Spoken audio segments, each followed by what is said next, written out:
આપ તમામ ક્રાંતિકારી યુવાન મિત્રોને વડીલો, આજે જે કિસાન યાત્રા સોમનાથથી નીકળીને તમારા દ્વાર સુધી પહોંચી છે, આ કિસાન યાત્રાનો એક જ સંકલ્પ છે, દુનિયા થાય ગુજરાતના એક એક ખેડૂતના દેવા કાં તો ભારતીય જનતા પાર્ટી માફ કરે કાં ભારતીય જનતા પાર્ટીનો તંબુ ઉખાડીને ફેંકી દે।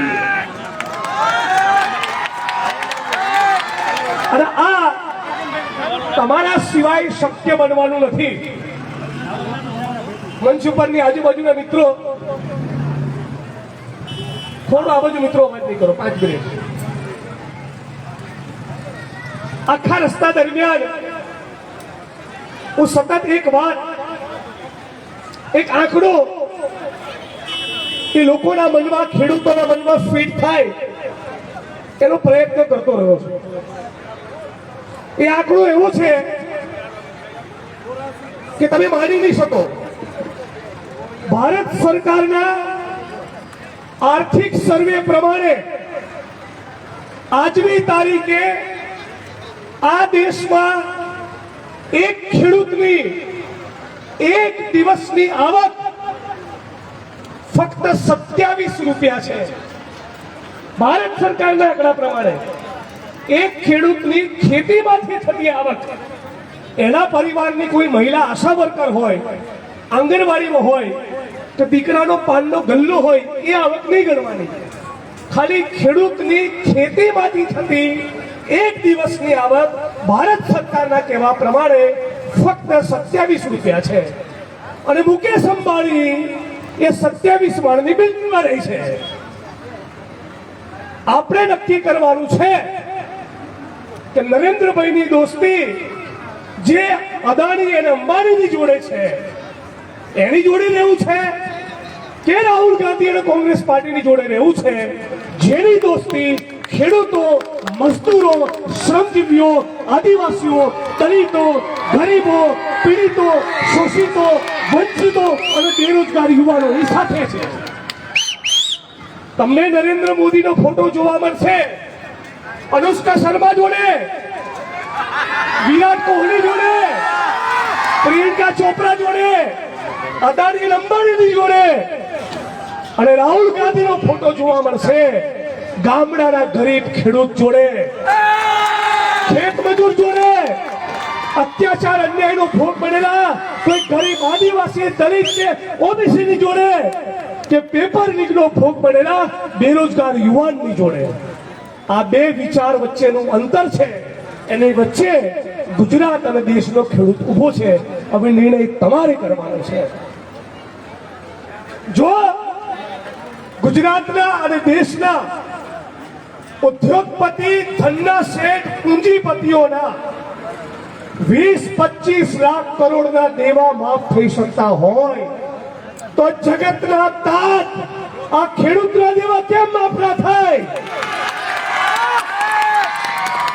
અને જો ભારતીય જનતા પાર્ટીની સરકાર એ ગુજરાતના ખેડૂતોના દેવા માફ ના કરે તો આપણી સહિયારી જવાબદારી બને છે આ રામના નકલી ભક્તોને ગુજરાતમાંથી તગેડી મૂકો। આપણને ચૂંટણી વખતે અને ચૂંટણી સિવાય 25 વર્ષથી ગુજરાતમાં એવું કહેતા આયા છે કે જો हिंदू हित की बात करेगा वही देश पे राज करेगा। कांग्रेस पार्टी નું કહેવું છે जो किसान हित की बात करेगा वही देश पे राज करेगा। આ હિન્દુ મુસ્લિમ કોઈના નથી, આ એમના બાપના બી નથી। આ આરએસએસ અને ભાજપ વાળા સત્તા અને સંપત્તિ ખાતર પોતાના બાપને બી વેચી મારે।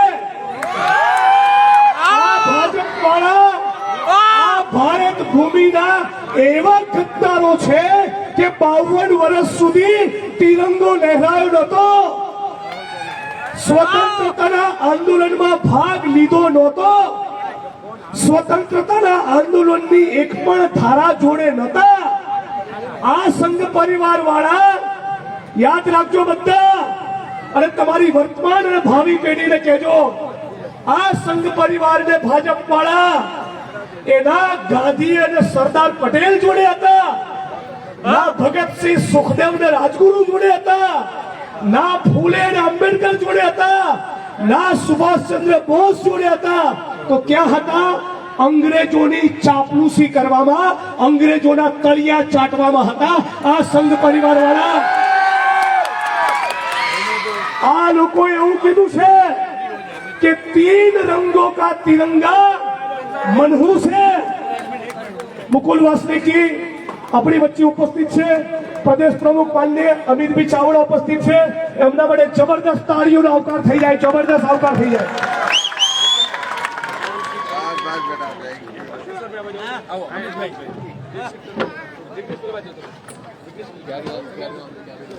લાઈવમાં જોડાયેલા મિત્રો જરા એકવાર શેર કરી આપજો ને.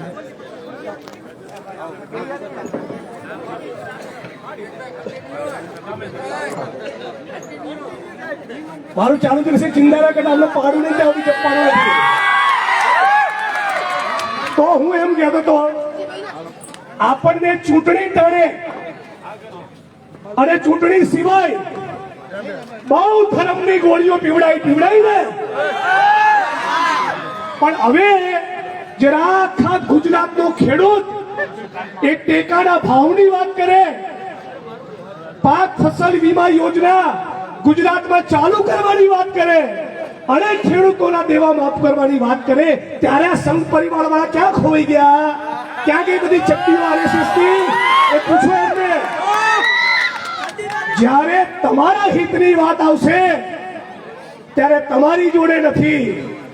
એ હિન્દુઓના ખરા, પણ ખાલી પૂંજીપતિ ઉદ્યોગપતિ અદાણી અંબાણી જેવા હિન્દુના, મિત્રો લાઈવમાં જોડાયેલા લોકો શેર કરી હિન્દુની સાથે પણ આ સંઘ પરિવારને ભાજપ વાળા નથી અને નથી.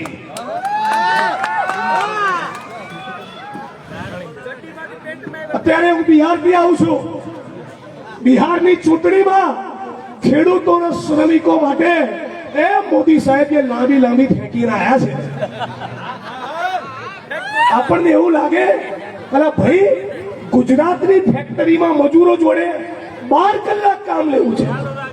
25 વર્ષથી ગુજરાતમાં નર્મદાની કેનાલોનું નેટવર્ક બનતું નથી, નવા ચેકડેમ બનતા નથી, દૂધ ઉત્પાદકોને ભાવ મળતો નથી, ખેડૂતોને ટેકાના ભાવ મળતા નથી, અને આ ખોટી માંગણીના માપણીઓના નામે આખા ગુજરાતનું જે કરી નાખ્યું છે. તમે જાઓ માપણી વિભાગની કચેરીમાં, તમારા 5 એકર મારામાં 5 એકર તમારામાં આવી ગયા, અને આપણી જમીન હતી એટલી પાછી લેવી હોય તો 1.5-2 લાખનું 2.5 લાખનું બંડલ લઈને કચેરીમાં જવાનું. આ ધંધો છે કે નહીં? તો આની સામે આખા ગુજરાતના ખેડૂતોને જગાડવા નીકળ્યા છીએ. આવતીકાલે દ્વારકામાં યાત્રાનું રેલીનું સમાપન થાય પછી નવા કાર્યક્રમની ઘોષણા કરવામાં આવશે, પણ આ લોકોને છોડવાના નથી. બધા યુવાનો તૈયાર છો? તો બે બતાવી દો કે ભગતસિંહ નો દેશ છે. સાબિત કરો કે સરદાર પટેલ નું ગુજરાત છે. કહી દો કે બાબા સાહેબ ભીમરાવ આંબેડકર નું બંધારણ હજી પણ લાગુ છે. તો બાબા સાહેબ આંબેડકર, સરદાર વલ્લભભાઈ પટેલ અને શહીદ આઝમ ભગતસિંહને આંખ સામે રાખી આ સંઘ પરિવારના ભાજપ વાળા જે જન વિરોધી છે, જે મજદૂર વિરોધી છે, જે SC OBC માઇનોરિટીનો વિરોધી છે અને જગતના તાત ખેડૂતોના વિરોધી છે, એમના તંબુ ઉખાડવાના સંકલ્પ સાથે મારી વાણીને વિરામ આપું છું. આપ તમામ લોકો સાથ સહકાર આપજો, સાથે મળીને લડીશું અને એક નવું ગુજરાત બનાવીશું. અને છેલ્લે એક વાત કહું, આ લોકો 25 વર્ષની સરકાર છે એટલે અમને બહુ ફાટવા ચડ્યો છે, બહુ ચરબી છે એમને. કોંગ્રેસના કાર્યકર્તાઓને અને સત્તાની સામે પડકારનારા માણસોને જેલમાં બહુ નાખવાની અમને ટેવ છે. આમને કહી દઈએ कि कितनी ऊंची जेल है तेरी देखी है और देखेंगे, आखिरी दाव हमारा है, जीतेंगे भाई जीतेंगे. તમારા કોઈ નથી, ડરવાના નથી. આ જ ગુજરાત છે. જેને સ્વતંત્રતાના આંદોલનમાં યોગદાન આપ્યું હતું. આ એ જ ગુજરાત છે જ્યાં શ્રી રવિશંકર મહારાજ અને ઇન્દુલાલ યાજ્ઞિક જેવા મહાપુરુષો પેદા થયા. આ એ જ ગુજરાત છે જ્યાં સરદાર વલ્લભભાઈ પટેલ પેદા થયા. અને આ એ જ ગુજરાત છે જે ગુજરાતની અંદર અનેક રેલીઓ ધરણા અને આંદોલન કરનારા લોકો આજે પણ છે. આ તમામ લોકોની એકતા ખેડૂતો, ખેતમજૂરો, પશુપાલકો, બેરોજગાર યુવાનો, દુકાનદારો, વ્યાપારીઓ, ફિક્સ પગાર આઉટસોર્સિંગ કોન્ટ્રાક્ટના કર્મચારીઓ, આદિવાસી, ઓબીસી, દલિત, ગુમંતુ આ બધાની એકતા અને તાકાતનો સરવાળો કરીશું અને નવું ગુજરાત બનાવીશું. એ સંકલ્પ સાથે મારી વાણીને વિરામ આપું છું. હું કહીશ લડેંગે, તમારે બે હાથ ઊંચા કરીને કહેવાનું જીતેંગે, લડેંગે. આ અવાજમાં દમ નથી યાર. લડેંગે, લડેંગે, લડેંગે. ખેડૂતોના દેવા માફ કરો, નહીતર ભાજપ સાફ કરો. ખેડૂતોના દેવા માફ કરો. બોલો ને 10 બોલો જો યાર. ખેડૂતોના દેવા માફ કરો. ખેડૂતોના દેવા માફ કરો. ઉપર નરેન્દ્રભાઈ, गुजरात में भूपेंद्र भाई बनने ने कह दिए ये धरती अपने आप की नहीं किसी के बाप की. लड़ेंगे और जीतेंगे.